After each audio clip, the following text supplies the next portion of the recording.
Please be seated.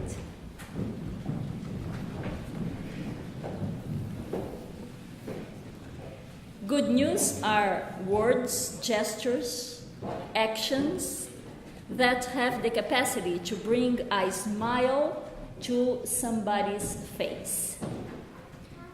As Carlson told you yesterday, I was calling around and asking people to help with the worship this morning, and every time somebody said yes, I got a big smile in my face. And then when I sent an email to Carlson, he replied and said, and guess what? I also got a big smile in my face because you asked me to participate in the worship this morning. And then I got back another smile in my face. So, good news are not necessarily news aiming to solve big problems, to resolve a substantial part of our lives. They are simple words, simple gestures, which carry the potential to make us happy, if only for a moment. Sometimes we have difficulties to share good news because we seem to be unable to see it, to hear it. When we are suffering or facing a problem or agonizing under a doubt, we become blind and deaf for what is good and beautiful in life.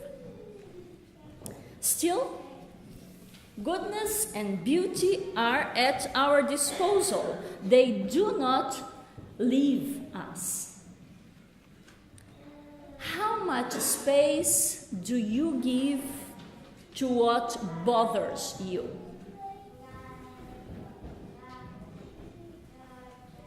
How much space do you give to what makes you laugh?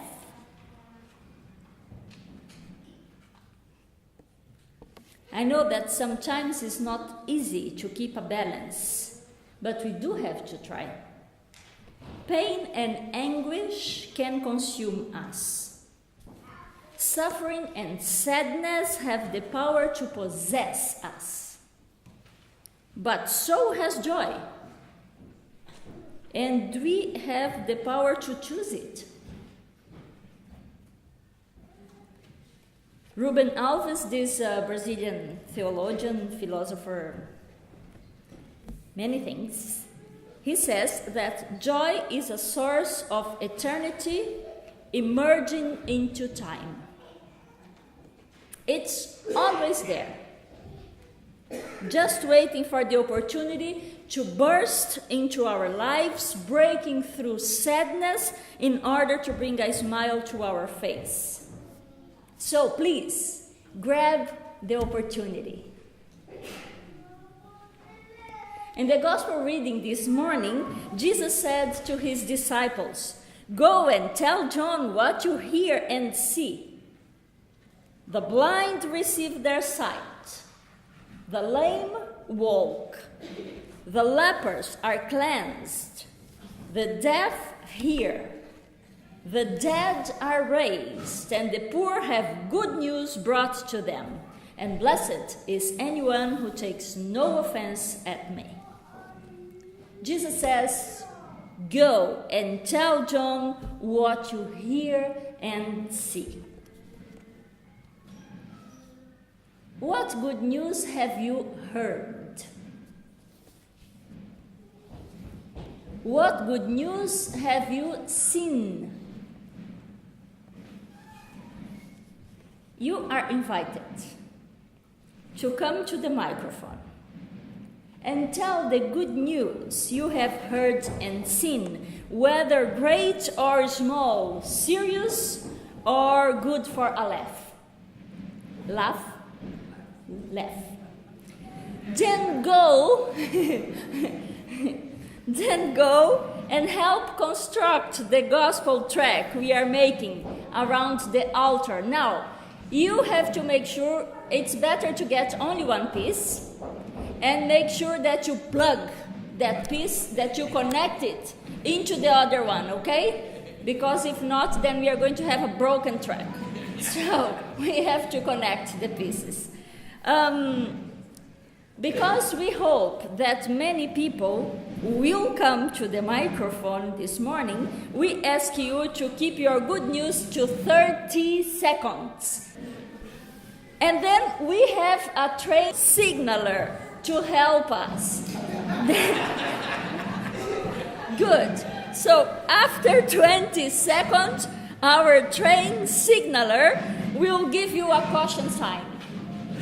Good. And then at 30 seconds, you will do.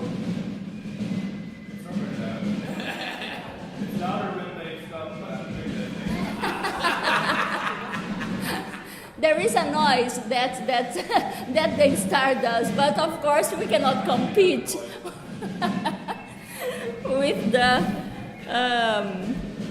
the drums at the street. So, well, however, you can stay longer to help to construct the track. So please don't be shy. We have time for 20 people. And after every 4 persons, we will sing "And Heaven and Nature Sing." So your sign is going to be that, and then. Okay.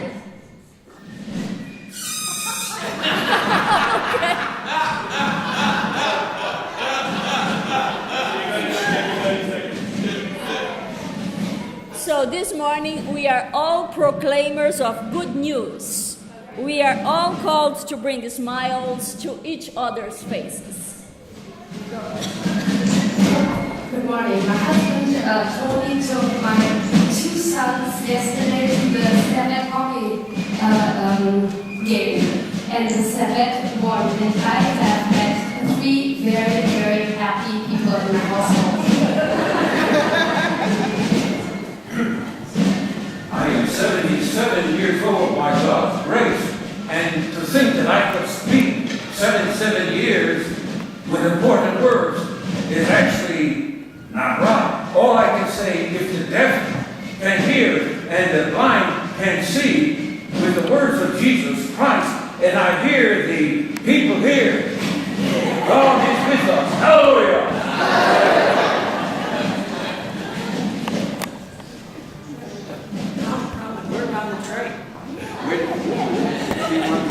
This week we learned that my father's condition that we feared was a return of heart trouble was only a treatable lung infection. And he is older than 77 and made me very glad.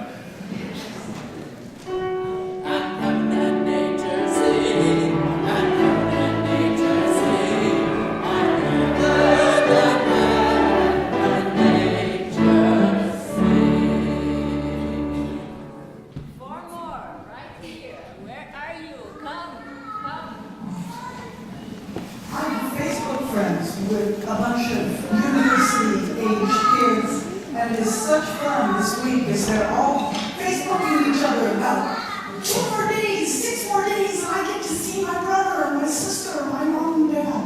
So it makes me very glad. Every year for New Year's, a group of friends go away for a week, and a couple of weeks ago I learned that my brother's coming along as well, which made me very happy. My husband and I learned this week that our son, who's in college, was one of 30 accepted in London to a special educational program, and that is where I met my husband more than 40 years ago.